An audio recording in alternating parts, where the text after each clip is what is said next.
Salve, salve, simpatia! Como é que vocês estão aí, meus queridos alunos? E aí, professor Carlinho? Tudo bem, Jorginho? Tá de boa, tranquilão. Mais uma aula de revisão. É isso aí, tranquilão, né? Os alunos aí atentos. É um pouquinho... não vamos dizer assim que é um assunto aqueles mais agradáveis. Não, mas ele é necessário. Sim. É necessário. Auxilia o aluno a ter essa visão de mundo, ok? De localização geográfica, auxilia o aluno a fazer cálculo de proporção, que inclusive vai interferir se ele tiver um conhecimento de matemática. Sim. Não é isso? Exato. E tanto, se ele aprender aqui com a gente, também ele vai fazer essa aplicabilidade lá na matemática, não é isso? Exato. Então, nessa nossa aula de escala e projeção cartográfica, ele aprendeu um pouquinho para que serve a escala, para que serve a projeção, né? E agora a gente vai revisar esse assunto para ele poder praticar mais tarde, né? Então vamos junto? Vamos lá no quadro, meu diretor? Aula 6.2, aula de revisão, aula interessante sobre escalas e projeções cartográficas. Nós vimos que a escala pode ser numérica ou gráfica. A escala numérica, ela é exposta por um número, 1, né? Que ali está dizendo 1 para 5 milhões. E a escala gráfica, ela não tem muito o que pensar, já está dizendo o que é cada centímetro na realidade. Um detalhe importante, né, que nós falamos nas nossas aulas, né, Jorginho? Uhum. Na numérica, ele está trabalhando número fracionário. Isso. É por isso que existe esse 1,5 milhões. Isso. O 1 significa numerador, os 5 milhões denominador, e está trabalhando numa medida de comprimento chamado de centímetro. Exatamente. Aqui, centímetros, ok? Aqui, na escala gráfica, está em quilômetros. Ou seja, 1 para 5 milhões é o mesmo que uma escala gráfica dizer que é 50 quilômetros. E lembrando que eu falei durante as aulas que para transformar centímetros em quilômetros, você corta 5 casas. Olha aí, 1, 2, 3, 4, 5. Olha o que sobrou, o mesmo 50 quilômetros lá da escala gráfica. Já é uma dica para eles, né? É isso? Pronto. A escala ela pode ser uma escala grande, pode ser uma escala pequena. No caso, elas são diferentes porque você vai ter aí 1 para 5 mil, que é uma escala grande, e 1 para 500 milhões, que é uma escala pequena. Um detalhe sobre o que nós falamos nessa questão daí da maior riqueza de detalhes, né, Jorginho? Por exemplo, a escala grande ela tem uma maior riqueza de detalhes, só que a área dela é menor.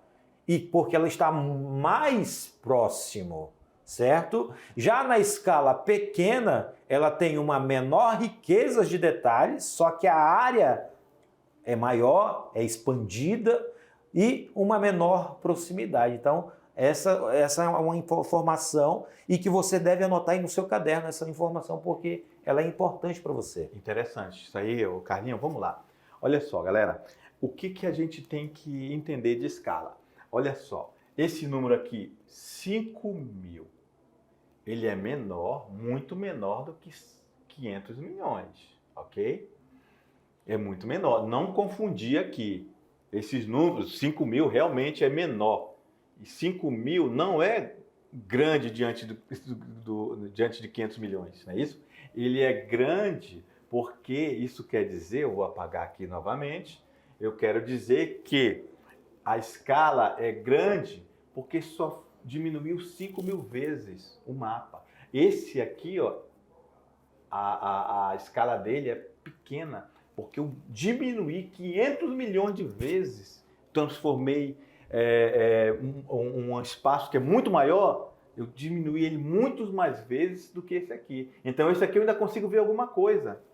Esse aqui eu já não consigo ver tantas coisas porque eu reduzi muito mais do que aquela outra ali, a que chamamos de grande, ok? Perfeito. Então não vamos confundir essas grandezas aí, ok? Então vamos lá, recapitulando. A grande, o número é menor, vamos mudar aqui a cor, o número é menor que o da pequena, ok? A pequena escala, ela vai ter um número muito maior do que esse de grande riqueza de detalhes, ok? Então, a de grande vai ser 1 para 5 mil, vai ter uma maior riqueza de detalhes, a menor área de desenho, ou seja, será mais próximo. Aquela imagem que eu dei, aquela ideia de que se você pudesse se aproximando do planeta. Quanto mais próximo do planeta, menor será esse número e maior será a riqueza de detalhes. Vai ser mais grande essa riqueza de detalhes, ok? Quanto maior esse número, quer dizer que está muito longe do planeta, você terá menor riqueza, vai ser pequenas riquezas de detalhes que você vai ter, ok? E maior será a área do desenho, porque você vai ver o planeta Terra lá de longe. Não é isso? Outro assunto interessante foi que dentro da escala nós trabalhamos medidas, né, de comprimento, centímetro, metro, quilômetro, nós temos a escala, nós temos a distância real, a distância gráfica, tá? Nesse caso aí, como a gente pode ler 1 para 300 milhões? Sempre o número 1 pode ser um outro número também, porque ele simboliza que é 1 centímetro, ou poderia ser 2 centímetros da régua, ele representa 300 milhões de vezes que foi reduzida a área real, né, para a folha de papel. Tá? 1 centímetro do mapa equivale a 300 milhões de centímetros do terreno. E aí você tem, importante você memorizar e lembrar que todo mapa ele vai ter escala, todo mapa ele vai ter uma medida medida do desenho, a medida real, que são letras. E é escala, D minúsculo, distância gráfica, D maiúsculo, distância real. E lembrem que nós passamos, eu falei para vocês sobre a aplicabilidade das fórmulas, né? Então, tem essas informações, tem esse detalhe das fórmulas que você vai utilizar para fazer os exercícios que nós colocamos para vocês aí, né, para praticarem, tá bom? Então não esqueçam das fórmulas, né, do Dzinho, do Dzão e da escala, ok? Projeção cartográfica, professor Jorge. É isso aí, essa imagem está falando da imagem de uma escala de Mercator, a projeção de Mercator, criada lá, olha só, lá em 1569. Quem que pediu? Os europeus, os navegadores, como a referência deles, eles eram europeus, a referência deles era a Europa. E, mais uma vez, lembrando que o caráter era desse eurocentrismo, desse homem que achava que ele ali na Europa era o centro da Terra, ok? Por isso que essa projeção deu uma maior ênfase, como se a Europa fosse o grande centro dessa projeção, ok? E aí depois a de Peters, que colocou diretamente contra, podemos dizer até que foi uma projeção, são projeções políticas, né? Porque fala de questão ideológica em relação à questão agora da pobreza, né? Na época tinha terceiro mundo, então evidencia essas partes do mundo onde tem os países mais pobres, ok? Galera, vocês vão ter aí agora uma atividade, vai estar tranquilão, mas ainda assim requer um pouco de cuidado e atenção, beleza? Faz a tarefa aí que daqui a pouco a gente volta. Daqui a pouco estaremos de volta.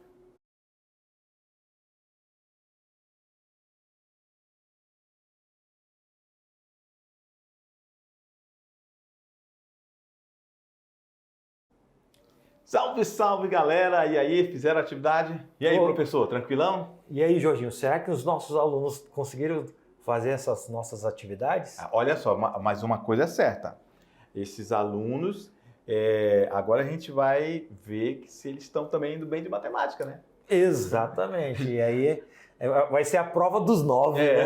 A prova dos 9. Porque existe também a relação de matemática com geografia. Não é isso? Exato. Então, vamos junto, vamos lá na tela, ver se todo mundo acertou aí as questões. Questão 1. A escala cartográfica representa a relação entre os territórios e suas representações gráficas. Dessa forma, é possível dizer que, olha aí, explicamos agora há pouco, né? Quanto maior for a escala, 1, menor é a área representada. 2, menor é o detalhamento das informações. 3, maior é a proximidade. As afirmativas corretas são 1, A é a 1, B 2, C 3, D 1 e 3 e D 2 e 3. E aí, professor? E aí? Será que o aluno marcou ali a letra D? Ou seja, quando ele está falando de escala, ele está falando que, olha só, ele diz assim, a escala cartográfica apresenta a relação entre os territórios e suas representações. É possível dizer que quanto maior a escala, ou seja, quanto maior a escala, o que vai acontecer?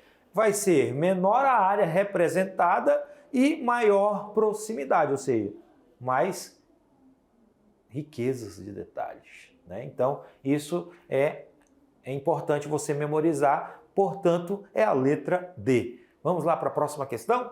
Questão número 2, em um mapa de escala, olha, presta atenção, escala 1 para 300 mil, uma escala gráfica ou numérica? Numérica, fracionária, está trabalhando fração, você tem o numerador e o denominador. Apresenta uma distância entre os dois pontos de 15 centímetros. Dessa forma, a correta distância entre os dois pontos na realidade. Portanto, você vai trabalhar a fórmula com Dzão, certo? Lembrando que eu falei para vocês, a aplicabilidade da fórmula. Quando for distância real, é quilômetros ou metros, você trabalha com D maiúsculo. E aí você vai utilizar o cálculo. Lembrando que você tem 5 zeros, no seu resultado você vai fazer o quê, professor Jorginho? Cortar, Cortar os seus 5, corte os seus 5 zeros e vai fazer o seu cálculo, onde a resposta correta vai ser quanto? Letra A, 30 quilômetros, letra B, 45 quilômetros, letra C, 75 quilômetros, letra D, 90 quilômetros, letra E, 150 quilômetros. E aí, qual é a sua resposta? É a letra D, 45 quilômetros. E como ficaria isso na resolução, professor? Lembrando que eu já dei a dica. Distância real, olha só, vezes a escala, certo? Distância real vezes escala, pegou a distância do 15, multiplicou pelos 3. Mas, professor, de onde que saiu esse 3? Lembrando que você cortou os 5 zeros. Cortou os 5 zeros, olha, cortou. Para virar em quilômetros. Que aí já transforma ele em quilômetros. Ele não fez a sua multiplicação. Aluno esperto já faz isso, já sai com o resultado prontinho, 45 quilômetros. Perfeito? Próxima questão. Considere 2 mapas do Brasil, sendo que o mapa A tem escala de 1 para 10 milhões e o B 1 para 50 milhões. Assinale a alternativa correta. A. Ambos os mapas apresentam a mesma riqueza de detalhes? B. O mapa A apresenta menor riqueza de detalhes que o mapa B. C. O mapa A apresenta maior riqueza de detalhes que o mapa B. O mapa B é proporcionalmente 5 vezes maior que o mapa A. Ou seja, e a letra E, os 2 mapas possuem o mesmo tamanho. E aí, professor? E aí, você tem duas escalas. Lembrando que você está trabalhando uma escala numérica, tá? Fracionária, que tem aí 50 milhões de centímetros e 10 milhões de centímetros, tá? E ele quer saber o detalhe. Qual é o mapa que te dá a maior riqueza de detalhes?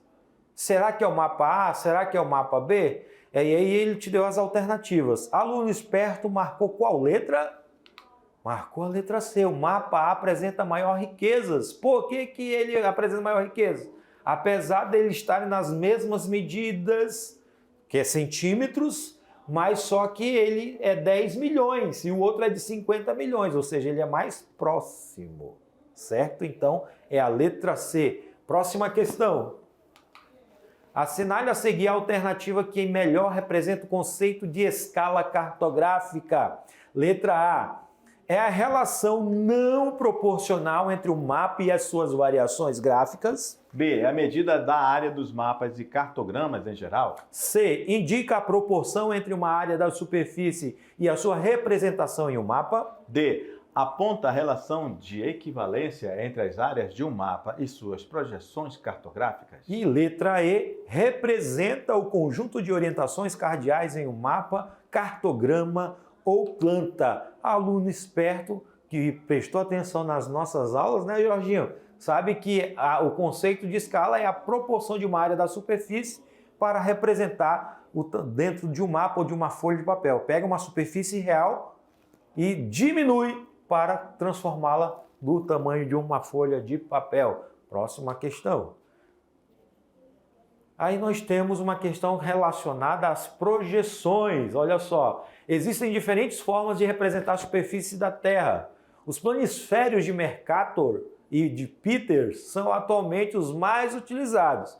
E o professor Jorge, eu lembro muito bem que ele falou sobre as duas projeções, uma eurocêntrica e a outra mais voltada para o mundo subdesenvolvido. Na época era falada terceiro mundo. Terceiro mundo, né? Aí vocês têm a comparação das duas projeções. Vamos lá, o que ele vem falando nessa questão. Apesar de usarem projeções conforme e equivalente, respectivamente. Olha, essa palavra está acompanhando os nossos alunos, né, professor Jorge? Isso aí, por isso que é muito importante ele não esquecer o que quer dizer respectivamente. Ambas utilizam como base a projeção, o modelo. Aí você tem uma projeção plana, cilíndrica e cônica. Não é isso, professor? É isso aí. Então, é a alternativa A, é a alternativa B, é a alternativa C, é a alternativa D ou é a alternativa E? No caso, vocês viram que ela é projeção de Mercator e Peters, que é uma projeção tipo o quê? Cilíndrica. Então, olha só. Aqui que a gente falou para ele, né, que cilíndrica e que a gente faz esse invólucro ao redor do planeta e que essa área da região entre os trópicos vai evidenciar menos distorção. Mercator fez isso, mas deu uma ênfase à Europa pelo momento histórico que eles viviam, ou seja, é um mapa que tem essa interferência também política. E posteriormente também a de Peters foi feita também dessa forma, evidenciando a questão do mundo subdesenvolvido. Certíssimo. Okay? Não poderia ser dessa forma aqui não, embora essa aqui também seja cilíndrica. Ó. Sim. Né? Seria um absurdo fazer dessa forma, né? Beleza? Nós não temos como ter feito isso dessa forma aqui. Beleza? Vamos lá. Questão 6. O projeto Nova Cartografia Social da Amazônia ensina indígenas, quilombolas e outros grupos tradicionais a empregar o GPS e técnicas modernas de georreferenciamento para produzir mapas artesanais, mas bastante precisos, de suas próprias terras. A existência de um projeto como apresentado no texto indica a importância da cartografia como elemento promotor da A. Expansão da fronteira agrícola. B. Remoção de populações nativas. C. Superação da condição de pobreza. D. Valorização de identidades coletivas. Ou letra E. Implantação de modernos projetos agrícolas. Olha só que interessante, hein, professor? Então está falando projeto, cartografia social na Amazônia, indígenas, quilombolas, populações tradicionais, para usar o GPS e técnicas modernas de georreferenciamento. Isso aqui é muita tecnologia, né? Para produzir mapas artesanais, mas bastante precisos da sua própria terra. Ou seja, para ser utilizado lá no seu lugar, não é isso? No seu lugar. Interessante que ele vai utilizar ele está falando de uma população chamada população indígena, que é um povo nativo, mas que utiliza tecnologia, que é o GPS. E eu já dei uma deixa, né? O seu lugar, né? O lugar de identidade dessas pessoas, desses povos, desses grupos sociais, ok? Então, é a valorização de identidades coletivas. Beleza? Galera, era o que tínhamos para o momento. Tchau, até a próxima. Até Valeu. a próxima. Um abração.